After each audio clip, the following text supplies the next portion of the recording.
안녕하세요. 대한민국에서 배우로 활동하고 있는 장명갑입니다. 반갑습니다. 해외에서도 활동 계획이 있으신 거예요? 대한민국이라고 말씀하셔가지고. 예.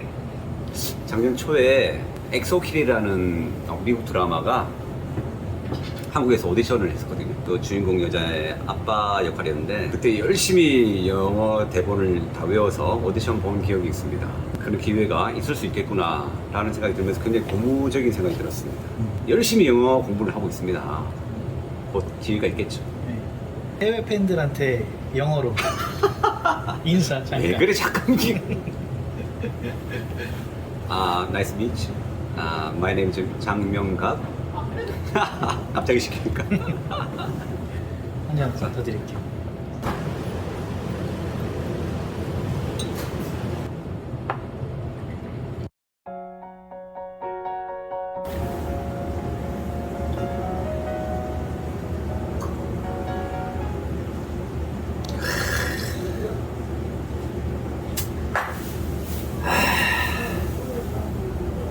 멋있다.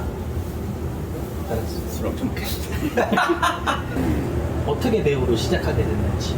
사실 난 대학 들어가서 전공이 이제 공대 과학 쪽이야.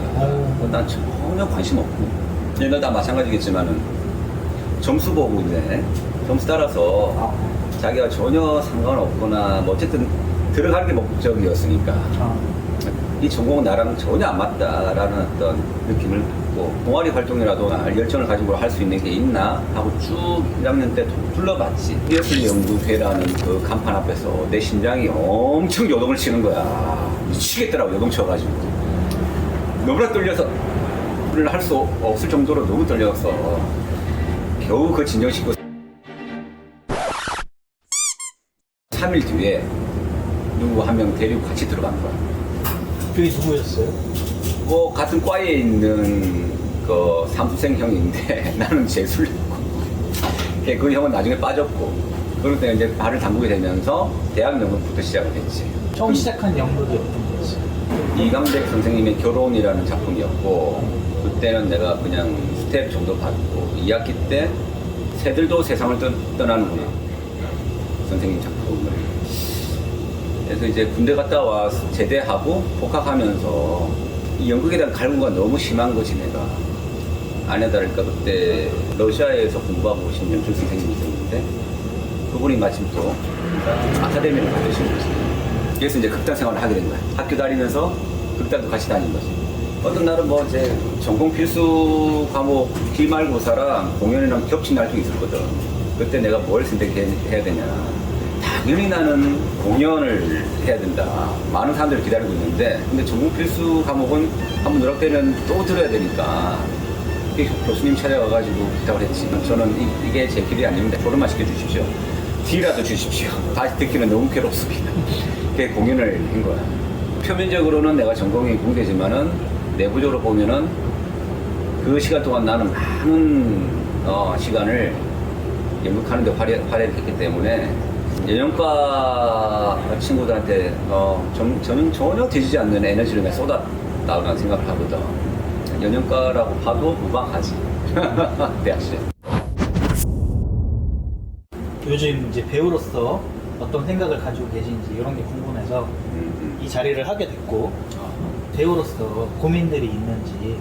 배우로 살아간다는 것 자체가 늘 목표치가 정해져 있지 않다 보니까 불안정하면서 나이가 좀 어릴 때는 그런 어떤 모습들을 즐겼는데 좀 더 시간이 지나고 나이를 먹다 보니까 언제까지 불안정하게 살아야 되나. 나 좀 마음 편히 좀 살고 싶다는 생각도 들긴 하는데 이제 동료들이나 선배들 만나면서 얘기를 나눈다 보면은 이거는 벗어날 수 없는 팔자다.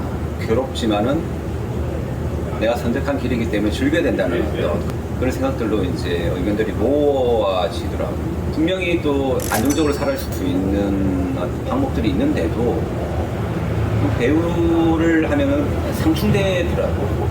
그런 데 있어서 더 오히려 연기나 배우로 살아가는 데 더 매진을 해야 된다는 그런 결론이 나더라고. 선배님, 그 하고 싶은 캐릭터나 연기에 대해서 좀 말씀해 주시면 좋을 것 같습니다. 어릴 때는 난 술이나 격투기 이런 걸 좋아해서 그런 쪽으로 좀 많이 보여주고 싶다는 생각을 많이 했는데 연극을 또 진지하게 몇십 년 하다 보니 리얼리티를 좀 담아야 된다. 혼자 이렇게 많은 시간을 보낼 거라고는 저는 나는 내 삶에서 생각을 못했는데 하고도 떨어지겠지. 그래서 이제 한 가장으로서 정말 평범한 가장으로서 그 가정을 지키기 위해서 애쓰는 너무 현실적이지 뭐 그런 모습에 나의 진정성을 좀 담고 싶은 거지. 내가 좀 이렇게 좀 갈망을 하는 어떤 그런 삶이기 때문에 흑화되어야 되니 아무래도 어떤 사건들이 뭐 일어날 수 있겠지. 그 사건들에서 좀 생활의 액션도 좀 들어가면 좋겠고 너 테이크는 그냥처럼 그런 역할을 좀 해보고 싶은 마음이 여러분 많이 커.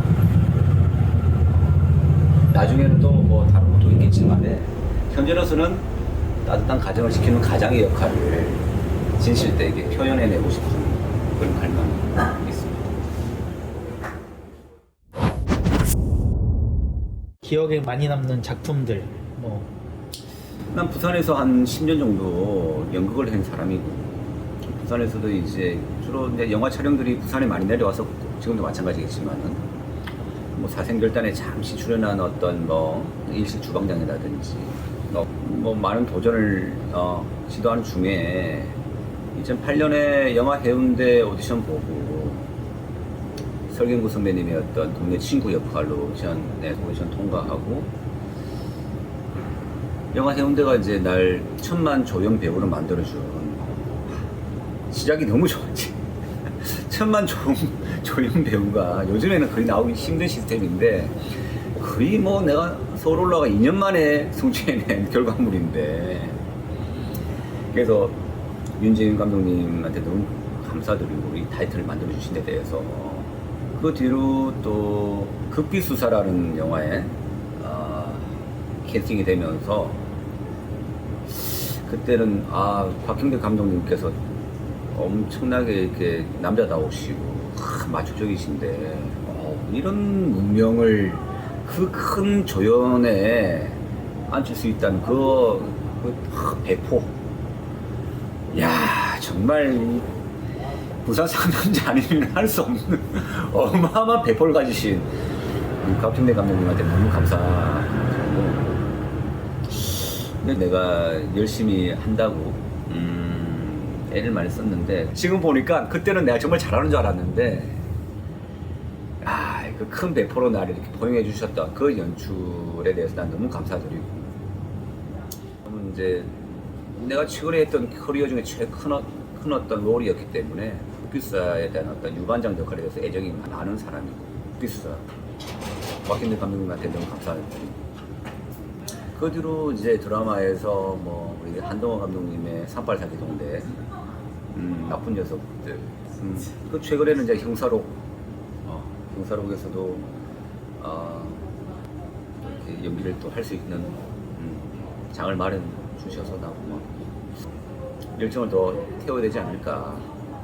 그렇지 못한 점에 있어서는 현실적으로는 조금 내가 반성이 되는 부분도 있고 이겨내야 되는 부분이고 내가 누구나 다 겪는 부분이라 생각해. 배우를 살면서 불이라는 게 장작이 늘 타오를 수는 없거든. 그렇죠. 식었다가 타오르고 식었다가 타오르고 이거는 뭐 섭리기 때문에 뭐 나만의 문제라고 나는 생각하지 않아.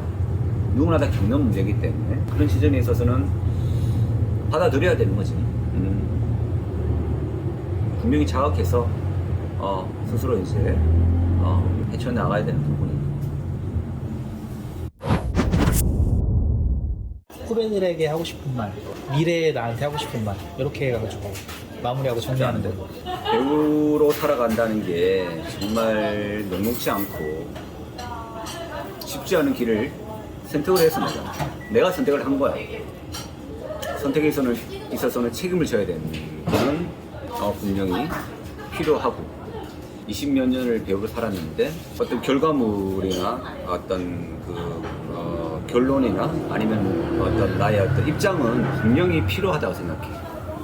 그렇지 않으면 나만 아무것도 아닌 게 되기 때문에 모든 행위에는 결과가 필요하다 나는 생각을 합니다. 내가 해왔던 것들이 이제 후배들한테는 전달이 돼야 되겠지만은 내가 한 5년 뒤나 몇 년 뒤에 내 모습이 내가 봤을 때는 정말 부끄럽지 않게 해내고 살아오고 결과를 떠나서 그 시간을 이겨내고 극복해내면서 살아왔다는 그 모습만 내가 5년 뒤에 보는 것만 해도 나는 정말 만족할 수 있을 것 같아요. 후회 없이 해내고 싶어. 내 시간 그 과정을 이겨내고 극복해내고 싶다는 생각. 이런 나의 의미가 후배들한테도 힘들겠지만 그 마음 열정을 없앨 수 없다면은 매진해야 되고 더 열정을 태워야 되는 것만이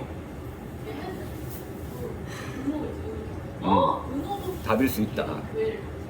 라는 어떤 얘기를 해주고 싶고 나한테도 하고 싶네요. 감사합니다.